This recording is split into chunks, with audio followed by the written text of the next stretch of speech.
Señoras y señores, señoras, el Ministerio de la Fruta y de la Verdura del Tiempo.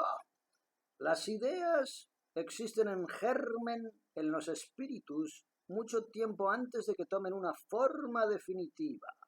Repito, las ideas existen en germen en los espíritus mucho tiempo antes de que tomen una forma definitiva. ¿Es esto algún tipo de alegato en referencia a orden implicado, campo mórfico, o en sus estratos más clásicos, helénico-cristianos, cierto concepto del destino? Sí, sí. ¿Para qué nos vamos a engañar? Probablemente sí, señoras con señores. En el sentido de que no se hagan ustedes demasiadas pajas mentales, y esto no es una llamada a la irresponsabilidad o a la indiferencia, sino sencillamente a la bendita y sacrosanta necesidad y derecho de no ser usted excesivamente severo consigo mismo, puesto que usted como pieza, como engranaje, desarrolla una serie de eventos dentro de sus posibilidades y su capacidad de alterarlos es globalmente irrelevante, en el sentido de que sí, puede de alguna forma alterar la forma de la manifestación, pero no el fondo. Digamos. Bien, señoras y señores, les había apuntado aquí respecto a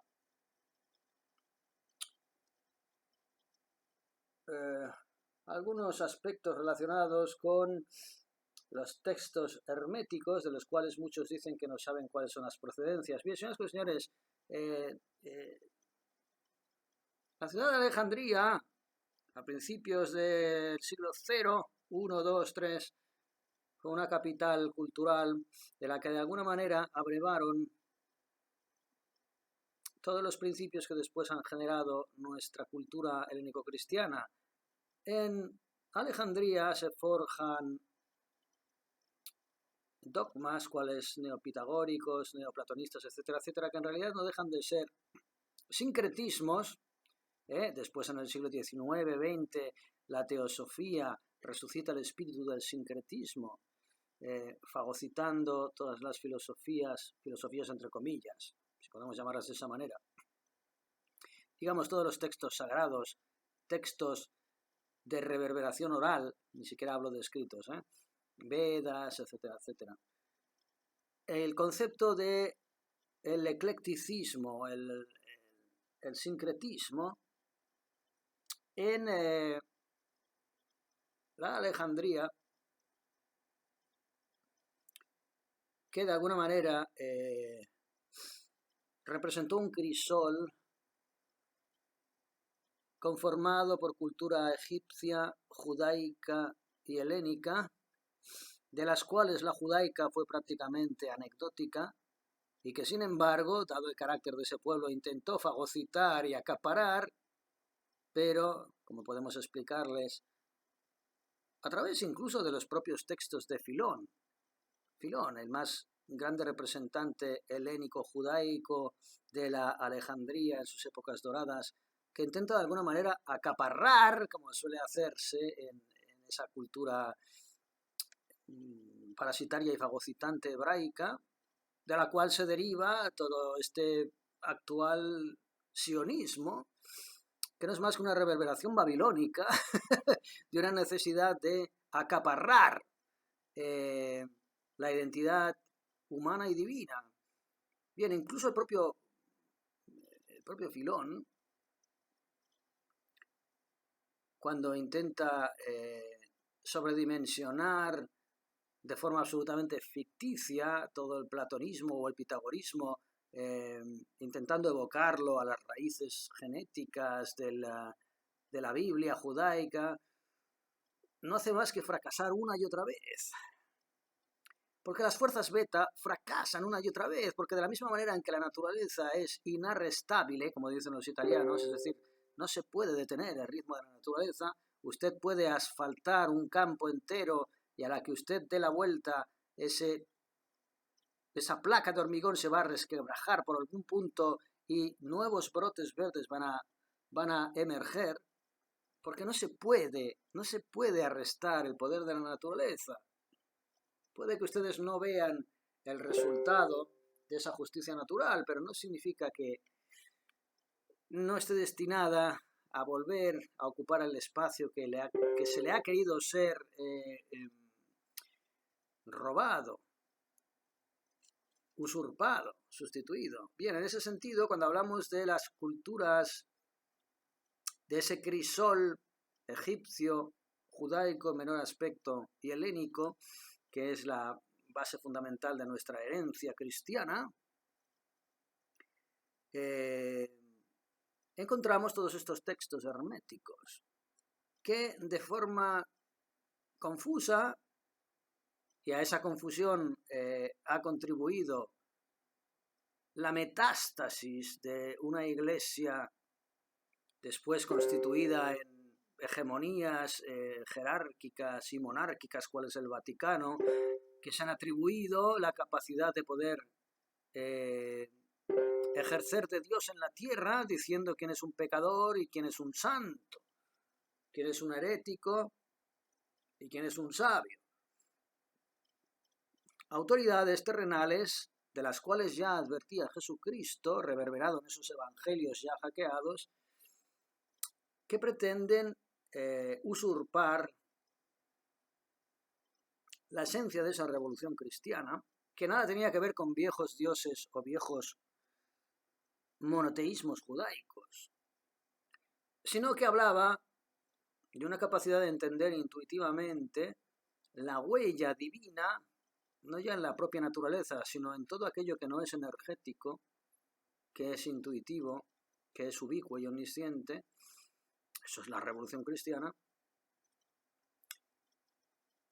Esa revolución que rompía con todo lo precedente y que nada tiene que ver con lo sucesivo, cuando se intentó parasitar, y aún a día de hoy, con un éxito relativo entre los adoradores del becerro de oro, sí, aquellos que se arrodillan ante el Papa León XIV, XV, XVI o XIII, o Benedicto, o Bergoglio, que en paz descanse o no, depende de sus méritos, en recintos de oro y platino, cuál es el Vaticano, supeditados a mafias y a logias más o menos oscurantistas, cuales jesuíticas, etcétera, etcétera. Todo aquello que ya estaba de alguna forma vaticinado en esa propia revolución cristiana está de alguna forma narrada en los textos herméticos. ¿Y qué son los textos herméticos? Dicen, no, son las viejas ideologías egipcias, etcétera, etcétera. Escuchen, no es tan sencillo. Estamos hablando de un crisol de culturas que forjaron una especie de pupurrí, de mélange, en el cual se reverberaban premisas que ya eran vaticinadas en antiguas escrituras, premisas que fueron corroboradas en revoluciones cristianas y premisas que fueron resintetizadas en base a la necesidad intelectual de poder salir de una cierta abstracción cuando se habla del cosmos y de la naturaleza del ser humano, representada por aquello que probablemente es lo que más define nuestra propia cultura, que es la cultura clásica, helénica y por herencia humanista, que intentó poner cara y ojos a través del estudio de la ciencia mecanicista en todas sus mejores intenciones, como herramientas que pudieran llevarles a entender la naturaleza divina, cosa que ya no tiene nada que ver con el actual concepto absolutamente sionizado y pervertido del cientifismo, que es el que pretende, a través de una falsa autoridad, esa falsedad del príncipe de este mundo, del cual también ya advierten las escrituras, a través de esa falsa autoridad, dictaminar qué es lo que es deseable para la comunidad, humanitario, científico, etcétera, etcétera. Bien, todos esos textos herméticos proceden de una amalgama de reminiscencias culturales nacidas y evolucionadas en diferentes puntos del planeta, que de alguna forma venían a sintetizar que efectivamente la enseñanza es una, y trina, si quieren ustedes, cuando hablamos en términos de Trinidad, para entendernos ya más orientados hacia todo lo que tiene que ver con una cosmogonía que incluye la realidad mecánica y material de la existencia, pero que existe solamente como divergencia o como atomización de la realidad para poder explicar una unidad primigenia, ubicua, omnisciente. Bien, esos son los textos herméticos, no son textos gnósticos como peyorativamente se han definido, ni satánicos, ni más bien todo lo contrario. De hecho, lo que hicieron en sus tiempos fue denunciar algunas derivas que pretendían apoderarse de las reverberaciones de la Revolución Cristiana para precisamente generar iglesias que pudieran ser sucedáneos, falsarios, terrenos e instrumentalizados de dicha revolución. Bien, señoras con señores, podría hablarles de Filón, como probablemente uno de los padres del gnosticismo, también derivado en sectas poco recomendables, Plutarco como alejandrino heredero de la vertiente más humanista y helénico-cristiana, y de toda la reverberación sacerdotal egipcia que proviene de antiguas civilizaciones de las cuales hay muy pocas trazas. De hecho, cuando se habla de la influencia egipcia de la cultura helénica, bien, Platón, las únicas reverberaciones, entre comillas, egipcias que pueden existir en el platonismo son, por un lado, determinadas menciones a Osiris y a Isis y a Tot, que después fue derivado precisamente en las doctrinas neoplatonistas como Hermes, helenizado en la figura de Hermes, y la leyenda o los reportes históricos, esto lo decían ustedes, de la Atlántida, la cultura atlántida, a través de las crónicas de Solón. Eso es lo único que reverbera del antiguo Egipto en el platonismo, básicamente. Pero, señoras con señores, básicamente lo que podemos sintetizar de toda esta amalgama de culturas es que la vida del cuerpo, porque al fin y al cabo estamos hablando siempre de cuál es el sentido de la vida y cuáles son nuestros orígenes espirituales divinos a través de la cristalización material en la que estamos viéndonos sometidos y encarcelados a una realidad penosa, hecha de dolor y de placer, que es exactamente lo mismo, porque el placer y el dolor son lo mismo. Igual que la luz y la sombra, no existe una sin la otra. La vida del cuerpo es en realidad la muerte del alma, en términos de que, más que muerte, yo diría que es la forja. Es la forja del alma, a través de una naturaleza efímera, esa reverberación divina se purifica. ¿Y de dónde procede esa reverberación divina? Porque, señoras y señores, esto es el kit de la cuestión. ¿Qué estamos haciendo aquí? Si existe un Dios, un creador que es benéfico, único, ¿qué sentido tiene crear una realidad efímera, material, sujeta a la enfermedad, el envejecimiento y la muerte? Dios quiere manifestarse a sí mismo a través de una duplicación que pueda representarse en otros niveles de conciencia, en este caso materiales, como aquel en el que nosotros estamos. ¿Qué necesidad tendría Dios de manifestarse a sí mismo o de reivindicarse a sí mismo, a menos que tengamos que aceptar que existe un componente narcisista en esa concepción, en ese concepto divino? Lo cual vendría directamente a implicitar que estamos banalizando la figura de Dios. Bien, aquí, señoras y señores, podríamos volcarnos a muchos textos, hablando de Alejandría, hablando del neoplatonismo. Podríamos remontarnos sobre todo al Timeo de Platón, que es el que probablemente de forma más concreta se dirige hacia la realidad de las almas.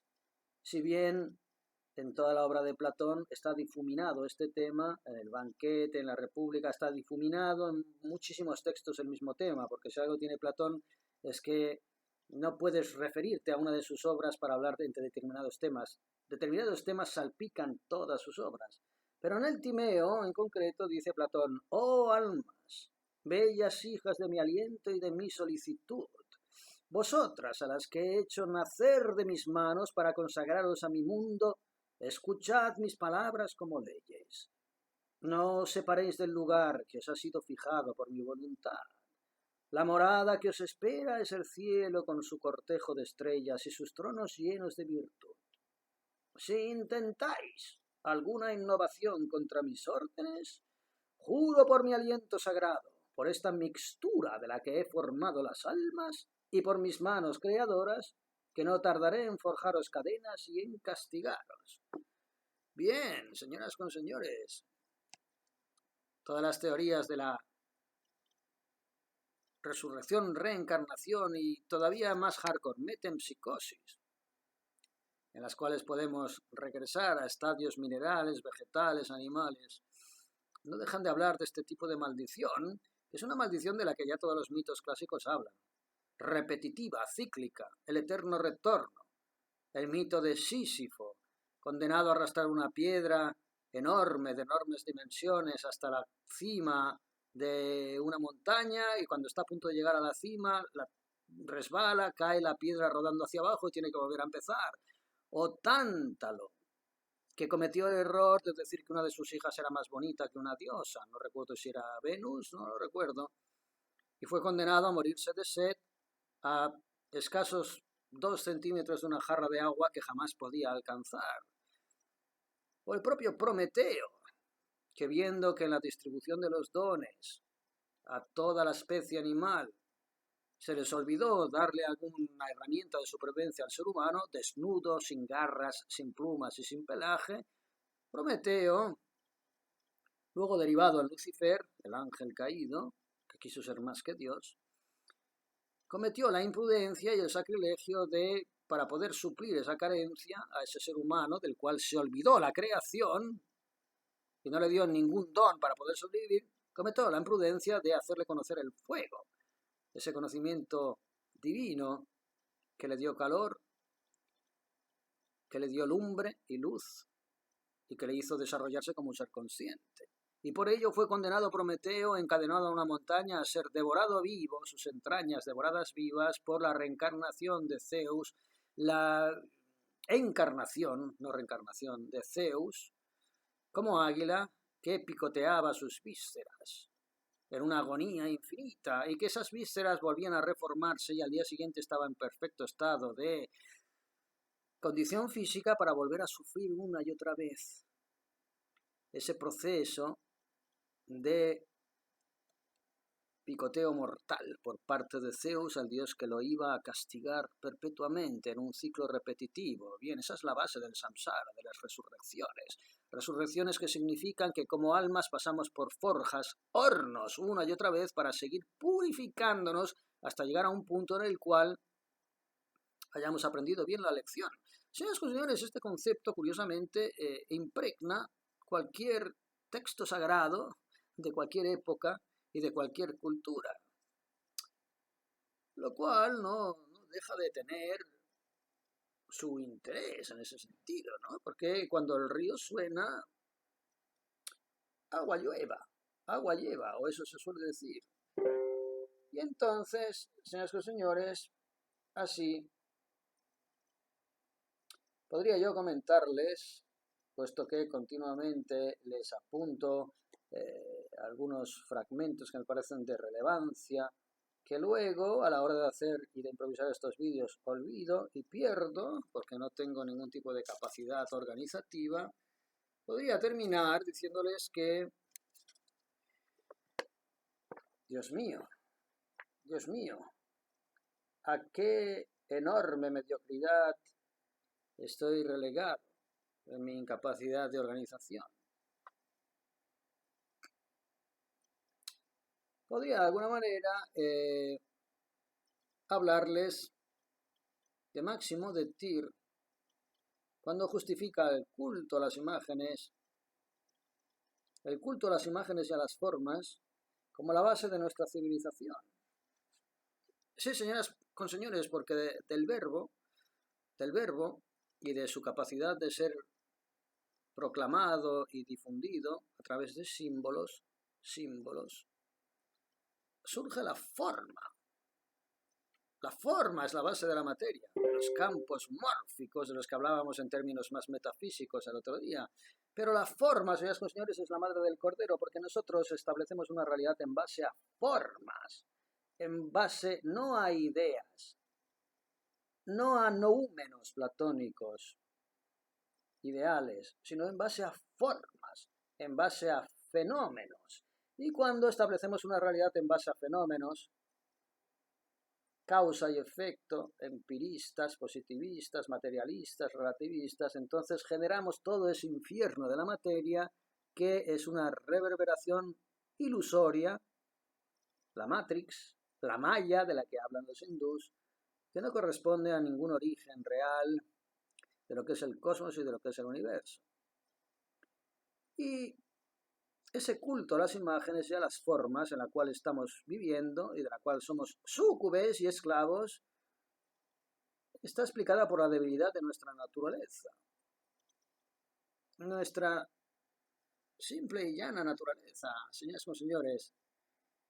Y eso es lo que hace que, asociándonos a las formas, acabemos siendo hijos de la vanidad. Desde el ser más poderoso al más miserable en esta existencia, todos estamos sometidos a la forma. Tutto vanità, solo vanità, todo es vanidad. Señoras y señores, ¿somos hijos de la vanidad? Somos hijos de la vanidad, y si somos hijos de la vanidad, ¿cómo es posible que un Dios ubicuo y omnisciente, todopoderoso y perfecto, cree una especie tan mediocre y pobre y empobrecida y miserable que utilice como brújula conceptos relacionados con pura vanidad? Llámenlo ustedes belleza, riqueza, solvencia, poder, influencia. Si somos hijos de esa vanidad, ¿realmente somos hijos de Dios? ¿O somos hijos de algún demiurgo que a su vez es hijo de Dios? ¿Y qué sentido tiene ese demiurgo? ¿Por qué Dios ha creado a un demiurgo, un ángel caído, un Lucifer, un Prometeo, que con toda su buena voluntad quiso sencillamente darle algún instrumento de supervivencia al ser humano en este mundo inhóspito y material? Si somos hijos de la vanidad, y por lo tanto no podemos ser hijos de un Dios perfecto, ubicuo y omnisciente, ¿somos hijos de algún demiurgo? ¿Quién es ese demiurgo? ¿El príncipe de las tinieblas, el príncipe de este mundo, del cual ya nos hablaba también el Evangelio? Cuando Cristo decía, mi reino no es de este mundo, y hablaban del príncipe de este mundo. Sí, señoras con señores, muy probablemente esa es la metáfora del paraíso perdido. Somos individuos abandonados a nuestra propia suerte en una cuerda material. Individuos reactivos más que pensantes, puesto que a pesar de tener nuestra capacidad pensante, solemos sucumbir, solemos vencernos a esa naturaleza bajo vibratorial que tiende a reaccionar. Somos seres reactivos. ¿Qué significa que somos seres reactivos? Significa sencillamente que somos seres humanos, supeditados a una forma de entender la realidad absolutamente sensorial: vista, oído, tacto, gusto y olfato. Todo cualidades sensuales que operan a través de la reactividad. Y esa reactividad no es ni más ni menos que un hackeo y un secuestro de nuestra conciencia divina a través de un hardware, que es el cerebro, una masa de carne, un receptor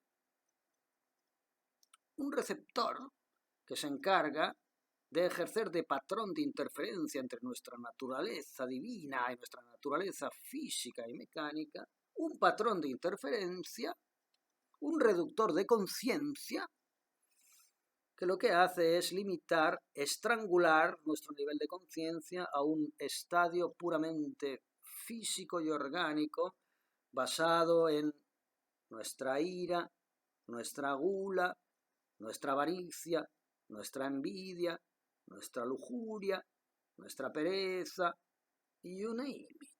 Porque los 7 pecados capitales básicamente son exabruptos de los 5 sentidos, si ustedes se paran a pensar. Y sí, señores conseñores, lean ustedes los libros que lean, Vedas, taoístas, herméticos, derivados en sus filtros platónicos o pitagóricos, en religiones helénico-cristianas, superando las judaicas, que son las que intentan recuperar siempre desde sus barreras babilónicas. ¡Babilonia, Babilonia, Babilonia! Que está detrás de las agendas tecnodigitales y ecofascistas. Sí, señoras y señores, pero de eso hablaremos otro día.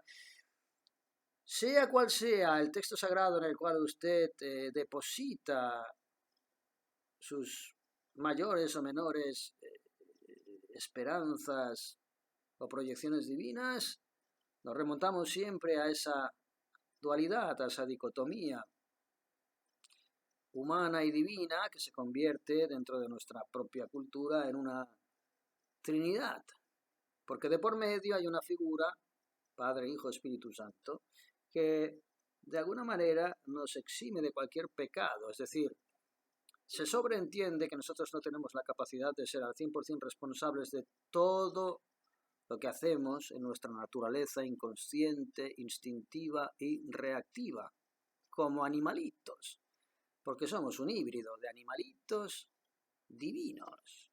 Y esa maravillosa figura intermediaria del Cristo que muere por nuestros pecados es la auténtica revolución cristiana. Y eso es lo que realmente hay que estudiar cuando se quiere entender en términos metafísicos qué estamos haciendo aquí, qué sentido tiene y de alguna forma cuál es nuestro rol. Y si me apuran, ni tan siquiera haría falta entender algo que en realidad no nos compete, como pequeñas fuentes energéticas, chispas divinas, que representan una mera manifestación de la unidad y de la totalidad en esta existencia. Pero algunos tenemos el vicio de intentar entender de forma, si quieren ustedes, soberbia, y a lo mejor por ello acabemos peor, no lo sé. Tenemos ese pequeño vicio de intentar entender, si bien con una cierta humildad, cierta quiero decir, porque la voluntad de entender ya implica de alguna forma una cierta soberbia, si quieren ustedes, si queremos ser muy malos con nosotros mismos, pero probablemente esa necesidad de entender sea uno de los signos que tienen que ver con nuestra propia naturaleza divina. Y si no, oiga, pues quédense ustedes con el Mundial de Fútbol tan tranquilos o con los conciertos de Bad Bunny.